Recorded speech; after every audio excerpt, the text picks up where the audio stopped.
After hours upon hours of combing through Lana Del Rey's Born to Die, including the Paradise EP, I've discovered that if I was forced to just pick one word to sum up the entire record, it would be freedom. Hello, my name is Val, and welcome to Passion Dump of an Autist.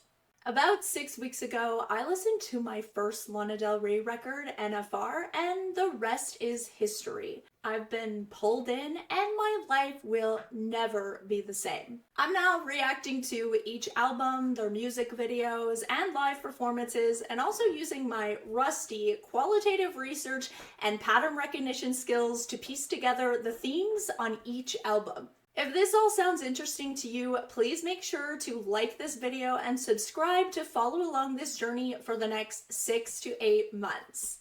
Let me know in the comments when you started to love Lana Del Rey. I'd love to hear about it. If you would like to support me in this journey, I also have a Patreon you can join where I post my uncut reactions, early access to these video essays, as well as exclusive content. Today we are starting with Born to Die, including the Paradise EP. We've already gone through the album, music videos, and live performances. They are all in the playlist if you wanted to go check that out before coming back here to hear my thoughts. Before we start, I want to get a few disclaimers and things out of the way so you know what you're getting into. First, keep in mind that you are watching the thoughts and opinions of a brand new fan. This album has only lived with me for about 6 weeks, and I don't claim to be anything more than that. That may come with some fresh perspective, but also to manage expectations. I have not listened to any other records other than Norman, so I won't have the full Lana picture, and honestly, I don't want it yet. I've purposely tried to stay away from any new information or context that were released after 2012 so as to keep the process for myself as if I'm experiencing it upon release and only have the album and her interviews to speculate on. Why am I doing this? I'm not sure. I find it fun to be fun and nerdy about things and go into extreme details or do little challenges or quests. It feels a bit like a puzzle for me to piece things together, and it's become a weird hyper-fixation for me that no one asked for, but here we are. Second, how did I piece things together? I used an anthropological qualitative research approach to collect data, to analyze, and support my findings. Similar to how as sociocultural anthropologists would write field notes on their observations and then compile their notes into themes, which then become an ethnography. Except in this case, the song lyrics to each of the tracks were my field notes. So I wrote down lyrics I found significant, classified them into one of 5 categories, and then further categorized them into subcategories to further discuss. I was basically living my best autistic life for weeks doing this. You're welcome. Lastly, I want to state clearly that my findings and analysis are only opinions on the characters within the art I'm observing in the lyrics and do not reflect the actual person behind the artist, Lana Del Rey. I'm not judging her as a person and only using the art to expand conversations and themes already brought up. These are only my opinions on what I'm seeing in the art from my perspective and my own lived experience. And I'm not trying to state any facts regarding her as a person. So as much as I'm presenting this as a kind of anthropological case study, it's actually just this nerdy, silly, fun project that really means nothing. So let's get into it. As I already stated, I believe Lana's search for freedom is the overarching theme of this record. The concept of freedom in Born to Die takes on multiple forms, and I've compiled just 5 of them to discuss in depth. These are freedom in escapism, freedom in power, freedom in identity seeking and forming, freedom in religion, its deconstruction and rebellion, and freedom in love and loyalty. In an interview while promoting her album Born to Die, she said about her inspiration, "I just wondered why we were here and was kind of consumed by the fact that everyone was going to leave this planet. Then when I fell in love for the first time, it was just inspirational. It's a good mix knowing that you're born to die, but also being excited by true love and fleeting moments of happiness. Contemplating death and life and what that means while understanding these fleeting moments of happiness in the same breath is an amazing segue to our first theme, the freedom of escapism. I believe LANA actively searches for these fleeting moments of happiness through various forms of escapism. Driving, dancing, alcohol, fame, recklessness, dreaming. I would argue that some of them may be healthier than others, but searching for the moments or living life to the fullest and finding happiness through freedom expression is absolutely the way she lives her life in this particular documented span of her life. Dying young and playing hard, that's the way my father made his life and art. A lyric from Ride that perfectly encapsulates this idea of living in the present moment and enjoying the ride along the way. And I truly believe, at least in this era of her life, she takes on this ethos as a guiding force in her decisions. So let's start with drinking as a vice or mode of escapism. LANA has said this in a 2012 GQ interview regarding her history with alcoholism at a young age. I was a big drinker at the time. I would drink every day. I would drink alone. I thought the whole concept was so fucking cool. A great deal of what I wrote on Born to Die is about these wilderness years. First of all, I love how she describes this as wilderness years because we can certainly see this fascination with being wild as this record plays out, which we will talk about in a few minutes. The two lines that automatically stand out to me when I think of this fascination with drinking are, "We were skipping school and drinking on the job" from This Is What Makes Us Girls, and "Drink all day and we talk till dark" from Ride. And of course, I have to mention the song Carmen, where the idea of alcohol being incredibly alluring is what I believe to be the main point of the song. With lines like, "She gives them butterflies, bats her cartoon eyes," I interpret this to be comparing the allure of alcohol in the same way straight men are often seen as being allured by women out of their control. Pure temptation. In LANA's words, the whole concept was so fucking cool. But after finding this vice, it inevitably becomes an issue. We got into trouble, and when stuff got bad, I got sent away. I was waving on the train platform, crying because I know I'm never coming back. She wrote also in This Is What Makes Us Girls, revealing being sent away to a strict boarding school at age 14 in order to help her quit drinking. In the same GQ interview, she also says, at first it's fine and you think you have a dark side, it's exciting. And then you realize the dark side wins every time if you decide to indulge in it. It's also a completely different way of living when you know that. A different species of person. It was the worst thing that ever happened to me. She has opened up since about being able to quit this habit and has been able to keep control over this for decades now. It does seem, however, in this work that she does continue to flirt with that dark side through other vices throughout her young adult life that I would argue replace the alcoholism. There's a general sense of recklessness or wildness highlighted all over this record in various tracks, often but not always referring to the men she recognizes aren't necessarily good for her. My old man is a bad man, referring to an older daddy-type boyfriend, and Raising Hell All Over Town, Sorry About It, both from Off to the Races. You're no good for me, but baby, I want you. Baby put on heart-shaped sunglasses, and I'm not gonna listen to what the past says, all from Diet Mountain Dew. Articulating a sense of abandoning what you know to be true just for an exciting experience, or as she better puts it, maybe I like this roller coaster, maybe it keeps me high. We also have We're on a quick, sick rampage, whining and dining, drinking and driving, excessive buying, overdose and dying, on our drugs and our love and our dreams and our rage, blurring the lines between real and the fake, from National Anthem. And I don't really want to know what's good for me from Gods and Monsters. Even in the image in Blue Jean's music video of her swimming with an alligator, danger, and very clearly enjoying it and surrendering to it. And finally, Nothing Scares Me Anymore from Summertime Sadness, that emphasizes the feeling of reckless abandon and just not giving a fuck anymore. This is further explored in the lyric, but I trust in the decision of the Lord to watch over us from Off to the Races.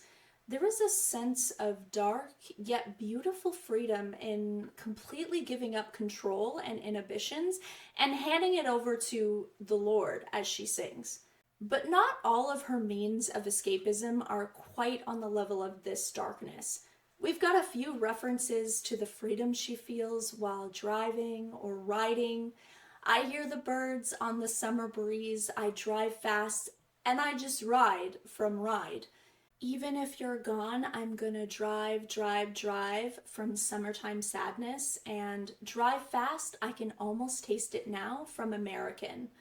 This seems to be a beautiful way for her to escape physically as well as mentally, enjoying just being with the wind in her hair.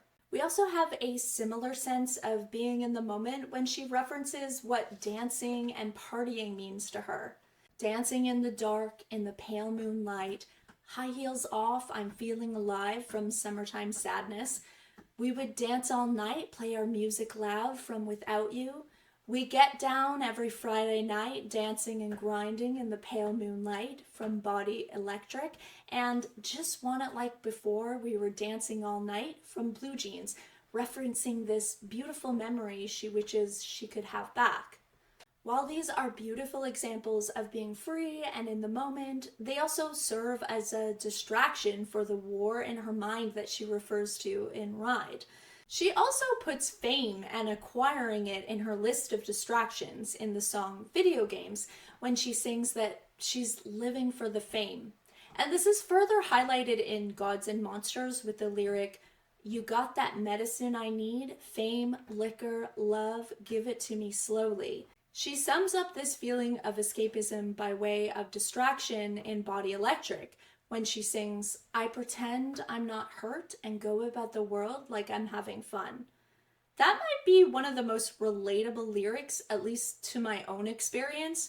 The idea of picking yourself up and acting like everything is okay, even though it's not on the inside. "I'm so depressed, I act like it's my birthday every day." Yes, I slipped in a Taylor Swift lyric as a friendly jab to the people who like to get annoyed that I sometimes mention mother in my LANA videos. My little demonstration of reckless abandon to bring joy to me. You're welcome. Back to LANA. What is this war in her mind that she talks about? Well, obviously we won't know everything, but we do get a glimpse of something in Dark Paradise where she is deeply grieving a lover who is no longer in her life. "I'm lying in the ocean, singing your song. Your soul is haunting me and telling me that everything is fine, but I wish I was dead. And I don't want to wake up from this tonight," referring to escaping in her own fantasy in her mind in order to cope with the loss.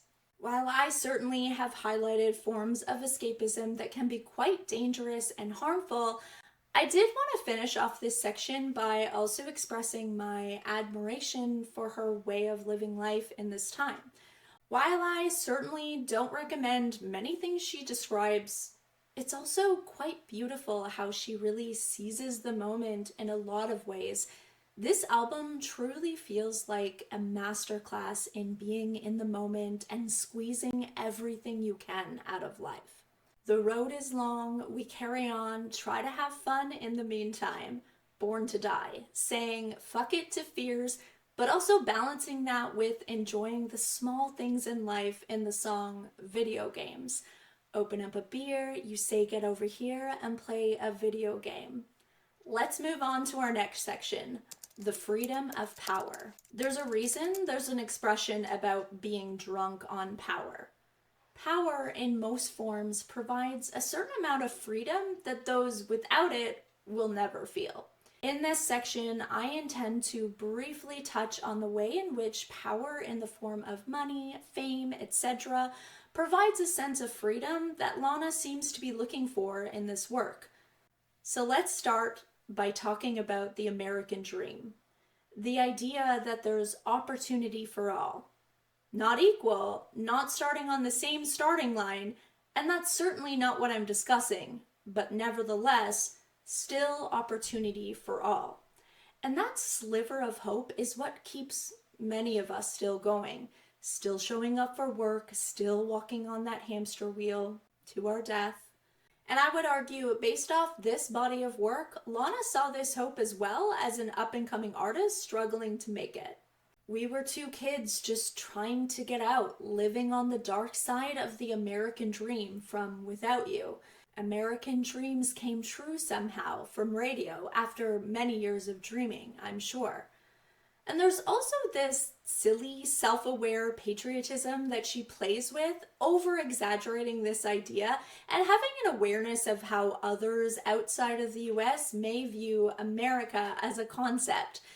Be young, be dope, be proud, like an American from American, and even I fall asleep in an American flag from Cola, the same song with the line, my pussy tastes like Pepsi Cola, inspired by her Scottish boyfriend who at the time said, you American girls walk around as if your pussies tasted like Pepsi Cola, as if you'd wrap yourself into an American flag to sleep. But silliness aside, I still feel there's this beautiful feeling rooted in earnestness of hope that certainly puts a smile on my face, drowning out my cynical soul for the hour I'm listening to it, which for me personally is a much welcome escape of my own. And what does the hope of an American dream bring? Freedom.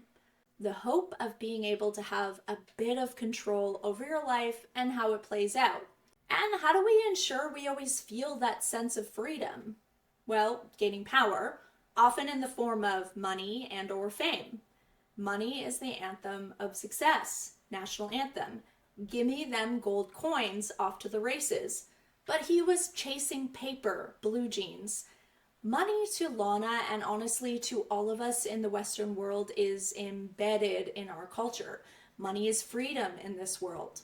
Money is the reason we exist. Everybody knows it. It's a fact. Kiss, kiss. National anthem. But what I find super interesting in this song in particular is that even in a song that is so explicit about the importance of money and power, is that her soft, romantic side still peeks through in the overall message. Tell me I'm your national anthem. She wants to be prioritized, even though she admits money is the anthem. And as much as I believe money and power mean freedom to her, they are nothing without love. We don't need no money, we can make it all work, from Blue Jeans. A true romantic. She validates my entire existence with this line. But that is for more discussion when we get to our final section about love and loyalty. But before that, I want to flesh out some more individualistic aspects of her sense of freedom. We'll start with our next section, which will be discussing the freedom in identity seeking and forming. During our life, and especially during our young adult phase, we find ways of being that allow us to cope in our surroundings. LANA is no exception, and Born to Die is a masterful example of a young person finding themselves through identity formation. What was especially apparent to me from even the first listen was the ways in which she presents multiple different parts of herself throughout this art. Of course, we are all multifaceted. That's what makes us human.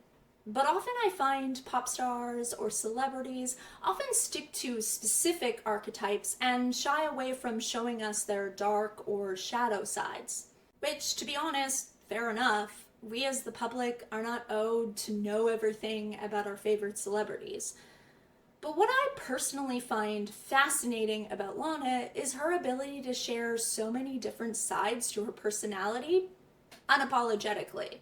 I wonder if being under the name Lana Del Rey instead of her born name Elizabeth Grant allows her a certain freedom as an artist to do this. For example, I can't help but think to myself sometimes while I'm listening things like, oh, this is the Lana Del Rey character, or oh, we are seeing Lizzie Grant in this lyric. But because she's got this Lana persona, we will never really know. Of course, she has discussed in interviews that her work is quite autobiographical, but there is always that piece of not knowing that keeps us intrigued and may give her the freedom she needs to write such honest lyrics. So let's get into these characters we see in this record. From the beginning, we meet this angelic, sweet, and emotionally vulnerable Lana in Born to Die, and we see her show up again in songs like Video Games, Dark Paradise, Ride, and Bel Air. In the song Without You, she sings, "Hello, hello, can you hear me? I can be your China doll if you want to see me fall." And this perfectly shares a deep sense that she has of her own fragility and vulnerability that really allows the listener to feel like we're being shown her soul in a way. But then we are put in our place when we hear songs like Off to the Races, Diet Mountain Dew, Lolita, Cola, and Gods and Monsters. We now see a woman with a chip on her shoulder. She's got a bit of a guard up, but interestingly, still open and vulnerable, just in different ways. I call this character the bratty, hard, sexy, cute Lana. He doesn't mind. I have an LA crass way about me, and harlot, starlet, off to the races. Tying cherry knots, smiling, doing party favors, Carmen. Though I make the boys fall like dominoes, Lolita. There's a real bad girl character living in her that I believe works so well with some of the reckless abandon escapism that we discussed in the first section. Next, we have a real glamorous, sexy as well, but more refined than our bratty Lana. We see her show up in songs like National Anthem, Million Dollar Man, Body Electric, and Yayo. This character is empowered. She knows the power that she holds in just one deadly stare. One bat of the eyelash. Let me put on a show for you, Daddy. Yayo. And then we have a shadow side that shows up throughout all of these characters. It's a vulnerable side that she seems to still be learning to accept in this period of her life. A side that she presents to us in this record as brokenness. You like your girls insane, Born to Die. Because I'm crazy, baby. Who else is gonna put up with me this way? Off to the races. Baby, can you see through the tears? Blue Jeans. Been trying hard not to get in trouble, but I've got a war in my mind. I'm tired of feeling like I'm fucking crazy. Ride. Mary prays the rosary for my broken mind. Body Electric.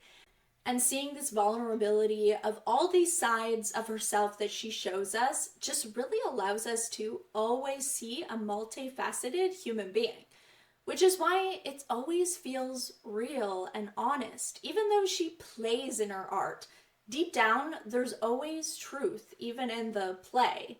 Here are two examples of contradictions she expresses about herself. The tender to hard switch of the line, "Love you more than those bitches before" in Blue Jeans. There's a real tenderness to this line that's shielded by the crassness. I giggle every time. I love it. And boy, you have landed, babe, in the land of sweetness and danger, National Anthem. Sweetness and danger. Doesn't that just sum up perfectly the Lana we are being presented with in this album? A beautiful walking contradiction. And we can't finish this section about identity without mentioning her costumes, or rather her armor, for these characters which she describes constantly. Specifically, that red dress that makes her feel powerful, sexy, and free. Slipping on my red dress, putting on my makeup, off to the races. So put on your mascara and your party dress, National Anthem. Put your red dress on, put your lipstick on, Carmen. And I've got my red dress on tonight, done my hair up real big beauty queen style, summertime sadness. We've also got black bikini tops, a white bikini that doesn't stay on, red nail polish, and a sundress. But I do think when she truly wants to go into battle, it's always going to be the red dress. It's deadly. Not even they can stop her now. And then we get to some of the meatiest topics when she's finding freedom through religious deconstruction and rebellion.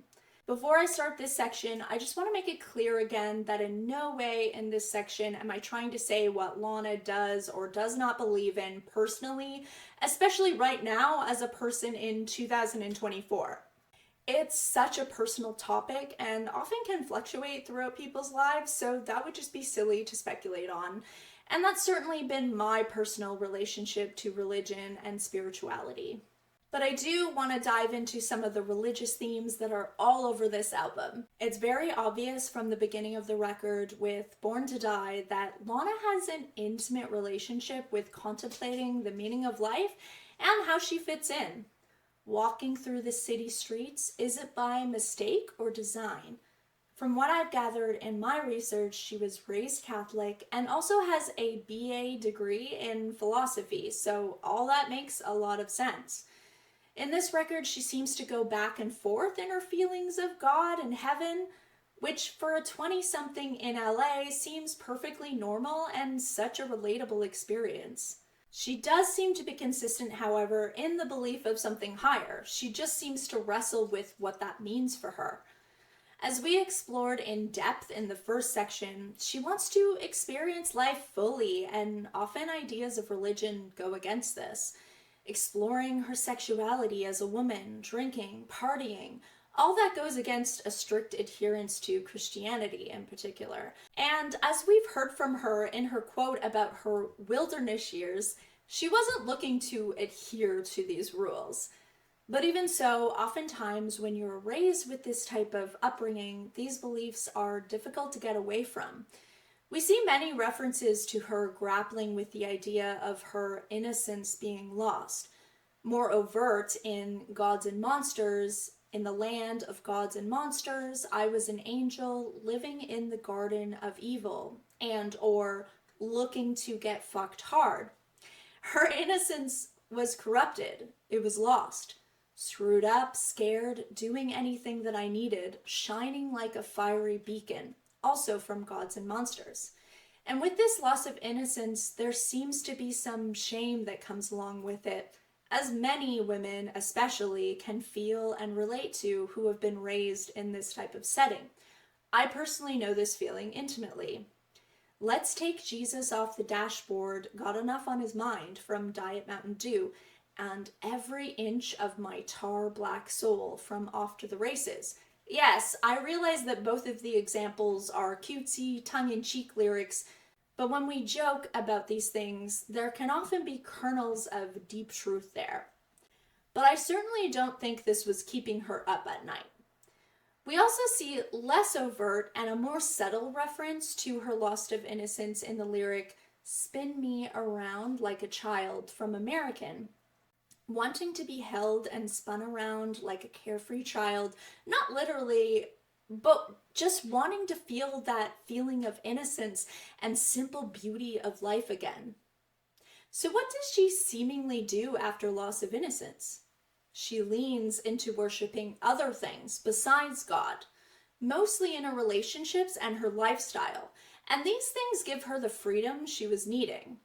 Heaven is a place on earth with you. Video games. Summer's in the air and baby, heaven's in your eyes. National anthem.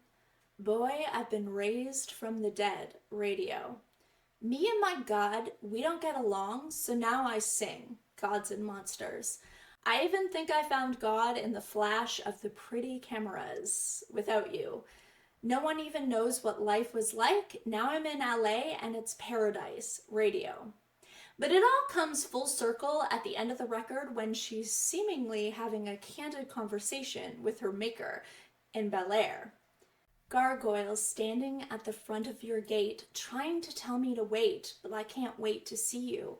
So I run like I'm mad to heaven's door. I don't want to be bad, I won't cheat you no more. Seemingly pleading her case and her decision she's made. What a perfect way to end this album that's explored so much of what it means to grow up in your teens and adolescence. Let's move on to our final section, which is the most personally relatable for me, the freedom in love and loyalty. From the beginning to end and throughout the entire record, one thing is incredibly clear and consistent: the anchor in a beautiful piece of art that provides infinite nuance to the human experience: love and loyalty. LANA is a hopeless romantic in this period of her life. I obviously cannot at this time speak for whether this changes in her later work, and I don't pretend to. And as a romantic myself, this warms my soft little heart. Through the hardness, strength, and resilience she's also shown, everything still seems to come back to the love that she gives and receives. Love seems to be one of the most important aspects of humanity that she values. And this is evident in the devotion that she shows over and over again in these tracks. While I don't think it's interesting to share every piece of data from this section, I do want to note that this was the section with the most data for me to work with. It filled my pages of lyrics like none of the other sections of Freedom did. I need you, I breathe you, I'll never leave you, off to the races. I will love you till the end of time. I would wait a million years. Blue jeans. It's you, it's all for you. Video games. Loving you forever can't be wrong. Dark paradise. No one even knows how hard life was. I don't even think about it now because I finally found you. Radio. We all look for heaven and we put love first. This is what makes us girls. Tell me life is beautiful. They all think I have it. I have nothing without you. Without you. Every now and then the stars align. Boy and girl meet the great design, the lucky ones. And the list goes on and on and on. Can we collectively agree to protect this woman's heart at all costs? Wouldn't we all just be so lucky to have a partner or spouse that feels such unwavering devotion for us? Wouldn't we want to just hold this love sacred and never let it go and never do any harm? Well, in a fantasy land of rainbows and butterflies, I'm sure that's what happens. But unfortunately, the reality is, more often than not, with this type of love, people who are unhealed and insecure in themselves will not feel worthy of it and end up stomping on it. And what does the open-hearted then often do? They pick their heart up from the ground and glue the pieces back together and willingly give it again, and again, and again. If it sounds like this is personal, it is. This is how reckless I am with my heart. And I believe in love so much that even knowing this fact, I will continue openly giving it for the rest of my life. And I believe LANA may have a similar feeling. But let's move on to why she may feel freedom in love and relationships. I believe she reveals to us at least two different reasons amongst these tracks. Number one, it gives her a sense of belonging. And number two, she feels saved, or she gains a sense of safety in a chaotic world. So let's talk about belonging. As many 20-somethings feel in this time in their life, I get the sense that she may be unsure of who she is and where she fits. As we explored earlier, she often feels crazy or broken. And I would imagine feeling like that may make you feel like you're different or not like other girls. We see this in the line, "You said I was the most exotic flower, $1 million man." This idea probably made her feel good about her uniqueness, and so I can completely understand gravitating to men she feels accepts her for who she is. He shows me every inch of my tar black soul, off to the races. You like your girls insane, born to die, but you fit me better than my favorite sweater, blue jeans. Admires me the way I roll like a rolling stone off to the races. I believe she feels seen by the man or men in these songs. I have no idea if, when it comes down to it, they treat her right. There's certainly clues in this album that lead me to believe maybe not. But ultimately, there's a sense of belonging she feels with him or them. From her monologue before Ride, but there's no use in talking to people who have a home. They have no idea what it's like to seek safety in other people. Let's move on to the feeling of safety she feels in relationships. Like it or not, she's unapologetic about needing people, needing love, wanting to be saved. Can you make it feel like home if I tell you you're mine, born to die? I need you to come here and save me, off to the races. I got so scared, thought no one could save me. You came along, scooped me up like a baby. Lucky ones. I need you like a baby when I hold you. Yayo. Hold you like a python. National anthem. I'm sure there's all the hundreds of think pieces out there in the world that therapizes that. And I'm also guilty of hearing her story initially and feeling uncomfortable about that fact. Not out of judgment, but out of relatability.